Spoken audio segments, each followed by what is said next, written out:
Hello, welcome back to my channel. तो आज के इस वीडियो में हम AIB 20 का जो सिलेबस है उसके बारे में डिस्कशन करेंगे और उससे आपको क्या स्ट्रेटेजी रखनी चाहिए, क्या इसके कैसे आप प्रिपरेशन करें, किस पे ज़्यादा फोकस करना है, उससे आपको काफ़ी हद तक आइडिया मिलेगा।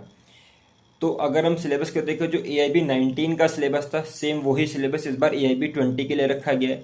अगर हम 19 के सिलेबस को देखें, उसमें 19 पॉइंट का सिलेबस था। ठीक है। तो सिलेबस में अगर आप देखेंगे तो सब पे आपको इक्वली फोकस नहीं करना, कुछ ही सब्जेक्ट पे फोकस करना, जिससे आपका AIB आराम से क्लियर हो जाएगा।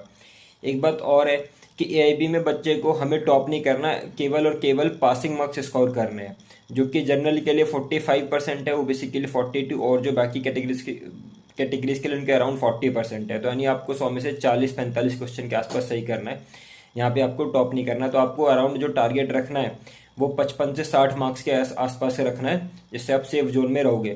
तो हम सिलेबस के बारे में डिस्कशन करते हैं क्या है। तो पहला जो इन्होंने पॉइंट दिया है वो है कॉन्स्टिट्यूशनल लॉ, जिसके 10 क्वेश्चन आएंगे। सेकंड IPC प्लस BNS, यानी दोनों ओल्ड लॉज और न्यू क्रिमिनल लॉज को इन्होंने इंक्लूड कर दिया। ठीक है, उसके 8 क्वेश्चन है IPC के। थर्ड पॉइंट पे है CRPC पुराना वाला और नया BNSS, उसके भी 10 क्वेश्चन है। फोर्थ पे CPC, अगेन 10 क्वेश्चन। फिफ्थ पे एविडेंस एक्ट और न्यू BSA भी ऐड कर दिया, जिसके 8 क्वेश्चन रहेंगे। सिक्स पे इन्होंने दिया हुआ है ADR, जिसके 4 क्वेश्चन है। सेवेंथ पे फैमिली लॉ, जिसके 8 क्वेश्चन है। फैमिली लॉ में दोनों हिंदू मुस्लिम हो गए। एट्थ PIL 4 क्वेश्चन है। नौवा पॉइंट है एडमिनिस्ट्रेटिव लॉ, जिसके 3 क्वेश्चन आएंगे। 10 professional ethics 4 question. 11th company law 2 question. 12th environmental law फिर से 2 question. 13 cyber law 2 question. 14 labour law 4 question. 15 जो है टॉर्ट्स 5 क्वेश्चन है। इसमें टॉर्ट के साथ MV एक्ट और कंज्यूमर प्रोटेक्शन सबको मिला के 5 है। 16 पॉइंट पे दिया हुआ है टैक्सेशन 4 क्वेश्चन। 17th पॉइंट क्या है, contract specific relief act. Property laws है, जिसमें TPA वगैरह सब आ जाएगा, और NI एक्ट, इसके 8 क्वेश्चन है।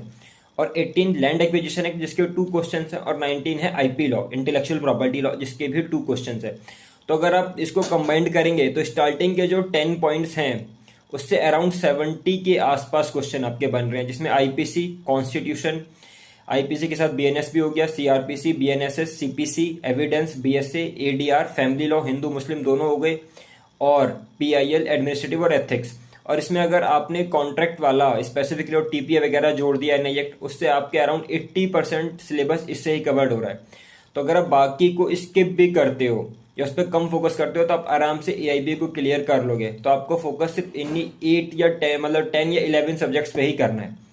तो इसीलिए आपको सारे बेरेक्ट भी खरीदने की जरूरत नहीं है यार, क्यों 1500 के खरीद लो, केवल इन्हीं के खरीद लो और आपका आराम से एग्जाम क्लियर हो जाएगा। और ऐसी वीडियो के लिए चैनल